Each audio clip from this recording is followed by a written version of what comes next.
ಬೆಳಗಾವಿ ಸಾಹುಕಾರ್ ಅವ್ರು ಸಾಹುಕಾರ ಬಹಳಷ್ಟು ಜನ ಇದ್ದಾರೆ ರೀ ಅಂತ ಅಲ್ಲಿರೋ ಸಾಹುಕಾರರು ಅಂದ್ಕೊಳ್ಬೋದು. ಅಲ್ಲಿರುವಂಥ MLA MP ಮಿನಿಸ್ಟ್ರು ರಾಜಕಾರಣಿಗಳು ಅಲ್ಲಿ ಯಾವ ಕುಟುಂಬಕ್ಕೆ ಹಿಂಗೆ ಹೇಳ್ತಾರೆ ಅಂತ ನಿಮಗೆ ಗೊತ್ತಿದೆ. ಎಸ್, ಇದು ಜಾರಕಿಹೊಳಿ ಕುಟುಂಬಕ್ಕೆ ಸಂಬಂಧಪಟ್ಟಂಥ ಒಂದು ಸುದ್ದಿ. ಚೆಕ್ಮೇಟ್ ಇಟ್ರ DK ಶಿವಕುಮಾರ್. ಬೆಳಗಾವಿ ರಾಜಕಾರಣಕ್ಕೆ ಮತ್ತೆ ಕೈ ಹಾಕಿದ್ರ ಬಂಡೆ. DKC ಮಾಸ್ಟರ್ ಪ್ಲಾನ್ ಏನು? ಒಂದೇ ಕಲ್ಲಲ್ಲಿ ಎರಡು ಹಕ್ಕಿ ಹೊಡೆಯೋದು ಕುತೂಹಲ ಮೂಡಿಸಿದೆ ನಾಳೆಯ DK ಶಿವಕುಮಾರ್ ಅವರ ಪದಗ್ರಹಣ. ಕಾರಣ ಏನು? ಜಾರಕಿಹೊಳಿಗೆ ಸಚಿವ ಸ್ಥಾನವೋ ಅಥವಾ KPCC ಅಧ್ಯಕ್ಷ ಪಟ್ಟವೋ? This is the question. Jarkiholi ಬೇಡಿಕೆ ಏನು? DK ಇಟ್ಟ ಚೆಕ್ಮೇಟ್ ಏನು ಗೊತ್ತಾ? ನೋಡ್ತಾ ಹೋಗೋಣ. ಸತೀಶ್ ಜಾರಕಿಹೊಳಿಗೆ ಅವರ ಇಚ್ಛೆಯಂತೆ ಇರಲಿಕ್ಕೆ ಬಿಡ್ತಾ ಇಲ್ವಾ DK ಶಿವಕುಮಾರ್? ಅವರ ರೆಸಲ್ಯೂಷನ್ ಏನು? ಬೆಳಗಾವಿ ರಾಜಕಾರಣಕ್ಕೆ ಮತ್ತೆ ಕೈ ಹಾಕಿದ್ರ ಬಂಡೆ ಅನ್ನುವ ಪ್ರಶ್ನೆ ಉದ್ಭವಿಸಿದೆ. DKC ಮಾಸ್ಟರ್ ಪ್ಲಾನ್ ಏನು ಅನ್ನೋದನ್ನ ನಾವು ತಿಳಿಬೇಕಾಗಿದೆ.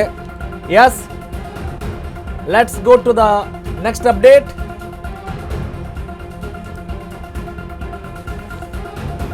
ಈಗಾಗಲೇ ಸತೀಶ್ ಜಾರಕಿಹೊಳಿ ಅವರು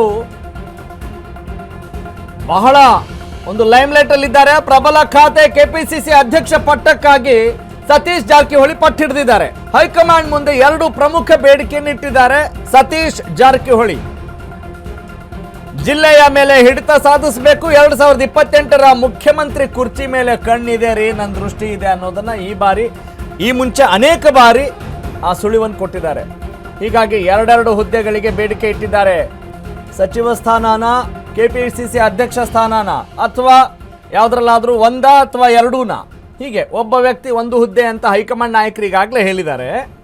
ಹಾಗಾದ್ರೆ DK ಶಿವಕುಮಾರ್ ಅವ್ರಿಗೆ ಅದಿಲ್ಲಿ ಮೋಸ್ಟ್ಲಿ ಅಪ್ಲೈ ಆಗಲ್ಲ ಅಂತ ಅನ್ಸುತ್ತೆ. DK ಶಿವಕುಮಾರ್ ಅವರು ಯಾವ ರೀತಿಯಾಗಿದ್ರು, ಯಾವ ಖಾತೆ ನಿಭಾಯಿಸ್ತಾ ಇದ್ರು? KPCC ಅಧ್ಯಕ್ಷರಾಗಿದ್ದರು, DCM ಜೊತೆಗೆ ಅಲ್ಲಿ ನಗರಾಭಿವೃದ್ಧಿ ಸಂಬಂಧಪಟ್ಟ ಹಾಗೆ ಪ್ರಬಲ ಖಾತೆಗಳನ್ನು ತಮ್ಮದಾಗಿಸಿಕೊಂಡಿದ್ರು. ಹೀಗಾಗಿ ಈ ರೂಲ್ ಇಲ್ಲಿ ಅಪ್ಲೈ ಆಗುತ್ತಾ ಆಗಲ್ವಾ ಅನ್ನೋದು ಮತ್ತೊಂದು ಯಕ್ಷ ಪ್ರಶ್ನೆ. ಒಬ್ಬ ವ್ಯಕ್ತಿ ಒಂದೇ ಹುದ್ದೆ. ಓಕೆ, ನೋಡೋಣ. ಸಂದಿಗ್ಧ ಪರಿಸ್ಥಿತಿಗೆ ಸಿಲುಕಿದ್ರ ಮಾಜಿ ಸಚಿವ ಸತೀಶ್ ಜಾರಕಿಹೊಳಿ ಅನ್ನುವ ಪ್ರಶ್ನೆ ಈಗ ಉದ್ಭವಿಸ್ತಾ ಇದೆ. ಕಾರಣ ಇಷ್ಟೇ, KPCC ಅಧ್ಯಕ್ಷ ಸ್ಥಾನದ ಮೇಲೆ ಅವರಿಗೆ ಮನಸ್ಸುಂಟು. ಸಚಿವ ಸ್ಥಾನ ಎರಡೂ ಬೇಕಾ? ಏನ್ ಕತೆ? KPCC ಅಧ್ಯಕ್ಷ ಸ್ಥಾನ ಬಿಟ್ಟರೆ 2028ಕ್ಕೆ CM ಆಗೋ ಕನಸು ಅಥವಾ ಅಭ್ಯರ್ಥಿಯ ಕನಸು ನುಚ್ಚುನೂರಾಗತ್ತಾ? ಗೊತ್ತಿಲ್ಲ. ಸಚಿವ ಸ್ಥಾನ ಬಿಟ್ಬಿಟ್ರೆ ಬೆಳಗಾವಿ ಜಿಲ್ಲೆ ರಾಜಕಾರಣ ಹಿಡಿತ ತಪ್ಪೋಗುತ್ತಾ? ಹೀಗಾಗಿ ಯಾವುದನ್ನು ಪಡಿಬೇಕು, ಯಾವುದನ್ನು ಬಿಡಬೇಕು ಅನ್ನೋದೇ ಒಂದು ಗೊಂದಲ, ಟೆನ್ಷನ್ ಶುರುವಾಗಿದೆಯಂತೆ. ಸಿದ್ದರಾಮಯ್ಯ ಕಡೆ ಮುಖ ಮಾಡಿ ಮೌನವಾಗಿದ್ದಾರಂತೆ ಸತೀಶ್ ಜಾರಕಿಹೊಳಿ. ಏನ್ ಮಾಡೋಣ? Which is the right choice, which is the right option? Siddaramaiah ನಿರ್ಧಾರದ ಮೇಲೆ ನಿಂತಿದೆಯಂತೆ ಸತೀಶ್ ಜಾರಕಿಹೊಳಿ ಅವರ ರಾಜಕೀಯ ಭವಿಷ್ಯ. ಸತೀಶ್ ಜಾರಕಿಹೊಳಿಗೆ KPCC ಅಧ್ಯಕ್ಷ ಸ್ಥಾನ ನೀಡಲು DKಶಿನೇ ಒಲವು ವ್ಯಕ್ತಪಡಿಸಿದ್ದಾರೆ. ಅಂದರೆ ಬೆಳಗಾವಿಯ ರಾಜಕಾರಣದ ಮೇಲೆ ನೀವು ಹಿಡಿತ ಸಾಧಿಸೋದು ಬೇಡ ಅನ್ನುವ ಒಂದು ಮೆಸೇಜ್ ಏನಾದರೂ ಕೊಟ್ರಾ? ಯಾಕಂತ ಹೇಳಿದ್ರೆ ಬೆಳಗಾವಿ ರಾಜಕಾರಣನೇ ಬಹಳ ಇಂಟ್ರೆಸ್ಟಿಂಗ್ ಅಂತ. ರಾಜಕಾರಣ ವಿಚಾರಕ್ಕೆ ಸಂಬಂಧಪಟ್ಟಾಗ ಮಾತಾಡ್ತಾ ಇದ್ದೀವಿ. ಅಭಿವೃದ್ಧಿ ಅದಲ್ಲ, ಪ್ರಜಾಪ್ರಭುತ್ವ ಅದನ್ನೆಲ್ಲ ಬದಿಗಿಟ್ಟು ಅಲ್ಲಿ ಎಲ್ಲ ಒಂದೊಂದು ಕುಟುಂಬ ಅಲ್ವೇ? ಜಾರಕಿಹೊಳಿ ಕುಟುಂಬ, ಕತ್ತಿ ಕುಟುಂಬ, ಇನ್ನೊಂದು ಕುಟುಂಬ, ಆ ಕುಟುಂಬ ಅಂತ ಆ ಕುಟುಂಬದ ಪ್ರಾಬಲ್ಯ ಜಾಸ್ತಿ ಇರುತ್ತೆ. ಹೀಗಾಗಿ ಆ ಕುಟುಂಬ ರಾಜಕಾರಣ ಅದು ಬೇರೆ ರೀತಿಯದ್ದು ಅಲ್ವೇ? ಎಸ್, ಹೀಗಾಗಿ ಇಲ್ಲಿ ಏನು ಮಾಡ್ತಾರೆ ಅನ್ನುವ ಒಂದು ವಿಚಾರ. ಎಸ್, ಈ ಎಲ್ಲ ಡೆವಲಪ್ಮೆಂಟ್ಸ್ಗೆ ಸಂಬಂಧಪಟ್ಟ ಹಾಗೆ ನನ್ನ ಕಲೀಗ್, ನಮ್ಮ ಪೊಲಿಟಿಕಲ್ ಕರೆಸ್ಪಾಂಡೆಂಟ್ ದೀಪಾ ಕುಕ್ಕುವಾಡ ಮತ್ತಷ್ಟು ಮಾಹಿತಿ ಮತ್ತು ವಿಶ್ಲೇಷಣೆ ನೀಡ್ತಾರೆ. ದೀಪಾ, ಬೆಳಗಾವಿ ರಾಜಕಾರಣ ಬೆಂಗಳೂರಿನ ರಾಜಕಾರಣದ ಮೇಲೆ ಅಷ್ಟೇ ಅಲ್ಲ, ರಾಜ್ಯ ರಾಜಕಾರಣದ ಮೇಲೆ ಪ್ರಭಾವ ಬೀರುವಂಥ ಇತಿಹಾಸವನ್ನು ನಾವು ನೀವೆಲ್ಲ ನೋಡಿದ್ದೀವಿ. ಅಲ್ಲಿಯ ಕುಟುಂಬ ಪ್ರಾಬಲ್ಯದ ರಾಜಕಾರಣ ಯಾವ ರೀತಿ ಕೆಲಸ ಮಾಡುತ್ತೆ ಅನ್ನೋದು ಗೊತ್ತಿದೆ. ಇಂಥ ಸಂದರ್ಭದಲ್ಲಿ KPCC ಅಧ್ಯಕ್ಷ ಸ್ಥಾನ ಅದು ಯಾವ ಕಾರಣಕ್ಕಾಗಿ? ಯಾವಾಗಲೂ ಅಷ್ಟೇ ಅಧ್ಯಕ್ಷರಾದಂಥವರು ಮುಖ್ಯಮಂತ್ರಿಯ ಒಬ್ಬ ಅಭ್ಯರ್ಥಿಗೆ ಅರ್ಹರು ಅನ್ನೋದು ಅಲಿಖಿತ ನಿಯಮ ಆದಂತೆ ಪರಿಸ್ಥಿತಿ ಇರುವಾಗ ಸತೀಶ್ ಜಾರಕಿಹೊಳಿ ಅವರ ಮುಂದಿರುವಂಥ ಸವಾಲೇನು? DKಶಿ ಅವರು ಇಡ್ತಾ ಇರುವಂಥ ಚೆಕ್ಮೇಟ್ ಏನು? ಸಿದ್ದರಾಮಯ್ಯನವರು ಮಾಡುವಂಥ ಅಥವಾ ಸಿದ್ದರಾಮಯ್ಯನವರ ಕೈಯಲ್ಲಿರುವಂಥದ್ದೇನು? ಹೈಕಮಾಂಡ್ ಏನು ಮಾಡ್ಬೋದು? ಹಲವು ಪ್ರಶ್ನೆಗಳು ಒಟ್ಟೊಟ್ಟಿಗೆ ಇದ್ದಾವೆ. Yes, how do you look into it?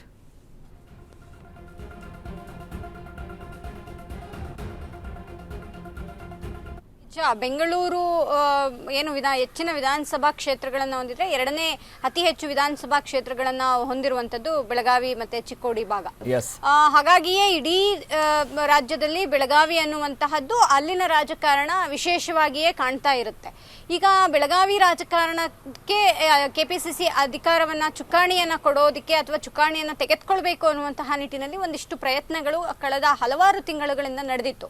ಅದಕ್ಕೆ ನೇರವಾಗಿ ಕಾರಣ ಸತೀಶ್ ಜಾರಕಿಹೊಳಿ ಅವರು 2.5 ವರ್ಷದ ಬಳಿಕ, ಸ್ಪೆಷಲಿ ಲೋಕಸಭಾ ಚುನಾವಣೆ ಮುಗಿದ ಬಳಿಕವೇ ಕೆಪಿಸಿಸಿ ಅಧ್ಯಕ್ಷ ಸ್ಥಾನ ಬದಲಾಗಬೇಕು ಅನ್ನುವಂತಹ ಒತ್ತಾಯವನ್ನು ಕೂಡ ಅವರು ಇಟ್ಟಿದ್ರು. ಆದ್ರೆ ಇಲ್ಲಿಯವರೆಗೂ ಆಗಿರಲಿಲ್ಲ. ಕಾರಣ ಡಿ.ಕೆ. ಶಿವಕುಮಾರ್ ಅವರಿಗೆ ಸ್ಥಾನಮಾನವನ್ನ ಸೂಚಿಸದೆ ಕೆಪಿಸಿಸಿ ಅಧ್ಯಕ್ಷ ಸ್ಥಾನದಿಂದ ಇಳಿಸಿದ್ರೆ ಕಷ್ಟ ಆಗುತ್ತೆ ಅನ್ನುವಂತಹ ಅರಿವು ಹೈಕಮಾಂಡ್ ನಾಯಕರಲ್ಲೂ ಕೂಡ ಇತ್ತು. ಈಗ ಎಲ್ಲ ಅಂದುಕೊಂಡಂತೆ ಆಗ್ತಾ ಇದೆ. ನಾಳೆ ಡಿ.ಕೆ. ಶಿವಕುಮಾರ್ ಅವರು ಸಿಎಂ ಆಗಿ ಪ್ರಮಾಣ ವಚನವನ್ನ ಸ್ವೀಕಾರ ಮಾಡ್ತಿದ್ದಾರೆ. ಆದ್ರೆ ಇದೆಲ್ಲದರ ನಡುವೆ ಇದೀಗ ಕೆಪಿಸಿಸಿ ಅಧ್ಯಕ್ಷ ಸ್ಥಾನ ಯಾರ ಮುಡಿಗೆ ಹೋಗುತ್ತೆ ಅಥವಾ ಯಾರ ಪಾಲಾಗುತ್ತೆ ಅನ್ನುವಂತಹದ್ದು ಚರ್ಚೆ ಬೆನ್ನಲ್ಲೇ ಸತೀಶ್ ಜಾರಕಿಹೊಳಿ ಅವರ ಹೆಸರಿನ ಜೊತೆಗೆ ಈಗ 3-4 ಹೆಸರುಗಳು ಕೆಪಿಸಿಸಿ ಅಧ್ಯಕ್ಷ ಸ್ಥಾನಕ್ಕೆ ಕೇಳಿ ಬರ್ತಿದೆ. ಒಂದು ಬಿ.ಕೆ. ಹರಿಪ್ರಸಾದ್ ಅವರ ಹೆಸರು ಕೇಳಿ ಬರ್ತಿದೆ, ಈಶ್ವರ್ ಖಂಡ್ರೆ ಅವರ ಹೆಸರು ಕೇಳಿ ಬರ್ತಿದೆ. ಇದರ ಜೊತೆಗೆ ಎಂ.ಬಿ. ಪಾಟೀಲ್ ಅವರ ಹೆಸರು ಕೊನೆಗೆ ಅಂದ್ರೆ ಇಷ್ಟು ದಿನ ಹೆಸರಲ್ಲೇ ಅಂದ್ರೆ ಲಿಸ್ಟ್ ಅಲ್ಲೇ ಇಲ್ಲದೆ ಇರುವಂತಹ ಒಂದು ಹೆಸರು ಶಿವರಾಜ್ ತಂಗಡಿಗೆ ಅವರ ಹೆಸರು ಕೂಡ ಕೇಳಿ ಬಂದಿದೆ. ಇದೆಲ್ಲದರ ನಡುವೆ ಈಗ ಹೈಕಮಾಂಡ್ ನಾಯಕರುಗಳನ್ನ ಭೇಟಿಯಾಗಿ ಸಿದ್ದರಾಮಯ್ಯ ಮತ್ತೆ ಡಿ.ಕೆ. ಶಿವಕುಮಾರ್ ಒಂದಿಷ್ಟು ಮಾತುಕತೆಯನ್ನ ಮಾಡ್ತಾರೆ ಅನ್ನುವಂತಹದ್ದಿದೆ. ಆದ್ರೆ ಕೆಪಿಸಿಸಿ ಅಧ್ಯಕ್ಷ ಸ್ಥಾನಕ್ಕೆ ಪ್ರಬಲವಾಗಿ ಪೈಪೋಟಿ ಕೊಟ್ಟು ತಾವು ನಿಭಾಯಿಸ್ತೇವೆ ಅನ್ನುವಂತಹದನ್ನ ಹೈಕಮಾಂಡ್ ನಾಯಕರುಗಳಿಗೆ ಹೇಳಿರುವಂತಹದ್ದು ಸತೀಶ್ ಜಾರಕಿಹೊಳಿ. ಹೀಗಾಗಿ ಒಂದು ಸತೀಶ್ ಜಾರಕಿಹೊಳಿ ಅವರಿಗೆ ಕೆಪಿಸಿಸಿ ಅಧ್ಯಕ್ಷ ಸ್ಥಾನವನ್ನ ಅಷ್ಟೇ ಕೊಡಬೇಕು, ಸಚಿವ ಸ್ಥಾನ ಬೇಡ ಅನ್ನುವಂತಹ ಒಂದಿಷ್ಟು ಒತ್ತಾಯಗಳು ಕೂಡ ಹೈಕಮಾಂಡ್ ನಾಯಕರಿಗೆ ಹೋಗಿದೆ. ಯಾಕಂದ್ರೆ ಒಬ್ಬ ವ್ಯಕ್ತಿಗೆ ಒಂದೇ ಪೋಸ್ಟ್ ಅನ್ನುವಂತಹದ್ದು ಅಪ್ಲೈ ಈಗಲಾದ್ರೂ ಮಾಡಬೇಕು ಅನ್ನುವಂತ ನಿಟ್ಟಿನಲ್ಲೂ ಕೂಡ ಈ ರೀತಿಯಾದಂತಹ ಒತ್ತಡ ಆಗ್ತಿದೆ. ಆದ್ರೆ ಕೆಪಿಸಿಸಿ ಒಂದನ್ನೇ ನಿಭಾಯಿಸುವಂತಹದ್ರ ಮಟ್ಟಿಗೆ ಏನು ಸಚಿವ ಸ್ಥಾನವೂ ಕೂಡ ಬೇಕಾಗುತ್ತೆ. ಯಾಕಂದ್ರೆ ಕೆಪಿಸಿಸಿ ಅಧ್ಯಕ್ಷ ಸ್ಥಾನಕ್ಕೆ ಮಾತ್ರ ಸೀಮಿತ ಆದ್ರೆ ಅಧಿಕಾರಾವಧಿ ಹಂಚಿಕೆ ಆದ್ರೂ ಕೂಡ ಅಂದ್ರೆ ಬೇರೆ ಬೇರೆ ಭಾಗಗಳಿಗೆ ಹೋಗೋದಿಕ್ಕೆ ಅಥವಾ ಒಂದಿಷ್ಟು ಖರ್ಚು ಮಾಡೋದಿಕ್ಕೆ ಅಥವಾ ಉಳಿದಂತೆ ಎಲ್ಲವೂ ಕೂಡ ಲೆಕ್ಕಾಚಾರಗಳನ್ನ ನೋಡ್ತಾ ಹೋದ್ರೆ ಅಧ್ಯಕ್ಷ ಸ್ಥಾನದ ಜೊತೆಗೆ ಸಚಿವ ಸ್ಥಾನವೂ ಕೂಡ ಬೇಕೇ ಬೇಕು ಅನ್ನುವಂತಹದ್ದು ಸದ್ಯಕ್ಕಿರುವಂತಹ ಒಂದಿಷ್ಟು ಅಭಿಪ್ರಾಯ. ಇದರ ಜೊತೆಗೆ ಯಾರೇ ಅಂದ್ರೆ ಸತೀಶ್ ಜಾರಕಿಹೊಳಿ ಅವರು ಯಾವಾಗ ಪಟ್ಟನ್ನ ಹಿಡಿದ್ರು ಕೆಪಿಸಿಸಿ ಅಧ್ಯಕ್ಷ ಸ್ಥಾನದ ಜೊತೆಗೆ ನನಗೆ ಸಚಿವ ಸ್ಥಾನವೂ ಬೇಕು ಅಂತ ಹೈಕಮಾಂಡ್ ನಾಯಕರು ಬೇರೊಂದು ಅಂದ್ರೆ ಪರ್ಯಾಯವಾದಂತಹ ನಾಯಕರುಗಳನ್ನ ಹುಡ್ಕೋಕ್ ಶುರು ಮಾಡಿದ್ರು. ಅದರಲ್ಲಿ ಎಂ.ಬಿ. ಪಾಟೀಲ್ ಬಂದ್ರು, ಮತ್ತೆ ಈಶ್ವರ್ ಖಂಡ್ರೆ ಬಂದ್ರು, ಶಿವರಾಜ್ ತಂಗಡಿಗೆ ಬಂದ್ರು, ಇದರ ಜೊತೆಗೆ ಹರಿಪ್ರಸಾದ್ ಅವರು ಕೂಡ ಬಂದ್ರು. ಎಲ್ಲರೂ ಕೂಡ ಕೇಳ್ತಿರೋದಿಷ್ಟೇ, ಕೆಪಿಸಿಸಿ ಅಧ್ಯಕ್ಷ ಸ್ಥಾನದ ಜೊತೆಗೆ ನಮಗೆ ಮಂತ್ರಿ ಸ್ಥಾನವೂ ಕೂಡ ಬೇಕು ಅಂತ. ಇದೆಲ್ಲವನ್ನು ಹೊರತುಪಡಿಸಿದಂತೆ ಮತ್ತೊಂದು ವಿಚಾರ ಅಂತಂದ್ರೆ ಸತೀಶ್ ಜಾರಕಿಹೊಳಿ ಅವರಿಗೆ ಡಿ.ಸಿ.ಎಂ ಅನ್ನುವಂತಹದ್ದು ಕೂಡ ಇತ್ತು. ಆದ್ರೆ ಅದನ್ನ ನೀಟಾಗಿ ಅವರು ಬೇಡ ಅನ್ನೋದ್ರ ಮೂಲಕ ನನಗೆ ಕೆಪಿಸಿಸಿಯ ಜೊತೆಗೆ ಹೈಕಮಾಂಡ್ ನಾಯಕರು ಸಚಿವ ಸ್ಥಾನವನ್ನು ಕೂಡ ನೀಡಲಿ ಅನ್ನುವಂಥದ್ದು ಒತ್ತಾಯ. ಇಲ್ಲಿ 2 ವಿಚಾರಗಳನ್ನ ನೋಡ್ಬೇಕಾಗುತ್ತೆ. ಒಂದು ಬೆಳಗಾವಿ ರಾಜಕಾರಣ, ಜೊತೆಗೆ ಮುಂಬರುವಂತಹ ಏನು 28ರ ಸಿಎಂ ಎರಡೂ ಕೂಡ ಇಲ್ಲಿ ಮುಖ್ಯವಾದದ್ದು. ನಾವು ಹಿಂದೆ ಎಲ್ಲ ನೋಡಿದಂತೆ ಅದು ಸಿ.ಟಿ. ರವಿ ಅವರು ಲಕ್ಷ್ಮೀ ಹೆಬ್ಬಾಳ್ಕರ್ ಅವರಿಗೆ ಹೇಳಿದಂತಹ ಒಂದಿಷ್ಟು ಹೇಳಿಕೆಗಳ ನಡುವೆ ಒಂದಿಷ್ಟು ಗೊಂದಲ ಏನ್ ಸೃಷ್ಟಿ ಆಯ್ತು, ಆಗ ಯಾರು ಇನ್ವಾಲ್ವ್ ಆಗಿದ್ರು, ಆ ಇಡೀ ಬೆಳಗಾವಿ ರಾಜಕಾರಣದಲ್ಲಿ ಆದಂತಹ ಒಂದಿಷ್ಟು ಘಟನೆಗಳು ಯಾರ ಕೈಯಿಂದ ಆಗಿತ್ತು. ದೀಪಾ, ಇದ್ರ ಜೊತೆಗೆ ಸಿದ್ದರಾಮಯ್ಯನವ್ರ ಕಡೆ ಅವರು ಮುಖ ಮಾಡ್ತಾ ಇದ್ದಾರೆ, ಕೈ ತೋರಿಸ್ತಾ ಇದ್ದಾರೆ. ಯಾರು? ಸತೀಶ್ ಜಾರಕಿಹೊಳಿ ಅವರು. ಅಂದರೆ ಸಿದ್ದರಾಮಯ್ಯ ಅವರು ಮತ್ತೆ ಇಲ್ಲಿ ಎಂಟ್ರಿ ಕೊಟ್ಟು 2 ಪೋಸ್ಟ್ ಅವ್ರಿಗೆ ಕೊಡಿ ಅನ್ನೋ ಹೇಳೋ ಸಾಧ್ಯತೆ ಎಷ್ಟರ ಮಟ್ಟಿಗಿದೆ? ಇಲ್ಲ, ಡಿ.ಕೆ. ಶಿವಕುಮಾರ್ ಹಿಂಗೆ ಹೇಳ್ತಾ ಇದ್ದಾರೆ, ಯಾವುದೋ ಒಂದು ಅಧ್ಯಕ್ಷ ಸ್ಥಾನನೋ ಅಥವಾ ಸಚಿವ ಸ್ಥಾನವೋ ಹೀಗಿರಲಿ ಅನ್ನೋ ಮಾತಿದೆಯಲ್ಲ, ಯಾವುದು ಅತಿ ಹೆಚ್ಚು ತೂಗಬಹುದು ಅನ್ನೋ ಒಂದು ಲೆಕ್ಕಾಚಾರ ಇದೆ?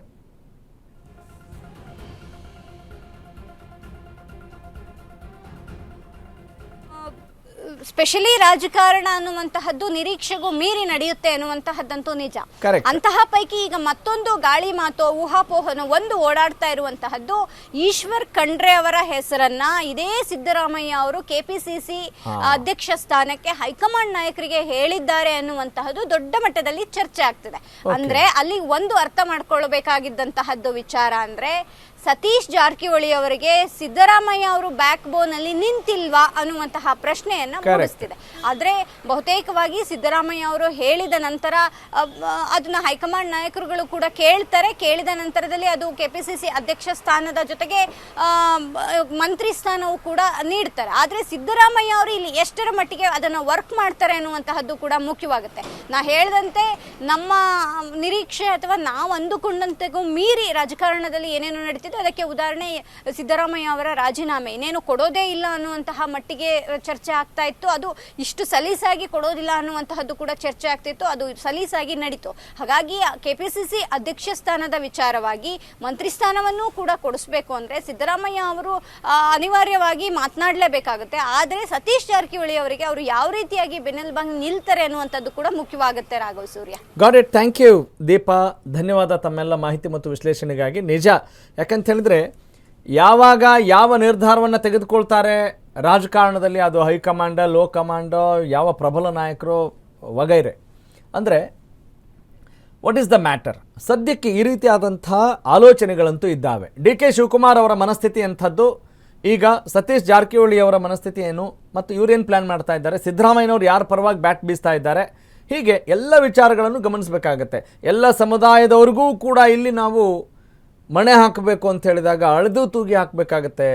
ಎಲ್ಲವೂ ಸ್ಥಾನವೂ ನಮಗೆ ಬೇಕು ಅಂತ ಹೇಳ್ತಾ ಹೋದರೆ ಸಾಧ್ಯವಾಗೋದಿಲ್ಲ. ಯಾವುದೋ ಒಂದು ನಿರ್ಧಾರಕ್ಕೆ ಬರಬೇಕಾಗತ್ತೆ, ಬರ್ತಾರೆ ಮುಂದಿನ ದಿನಗಳಲ್ಲಿ. That is for sure. Okay.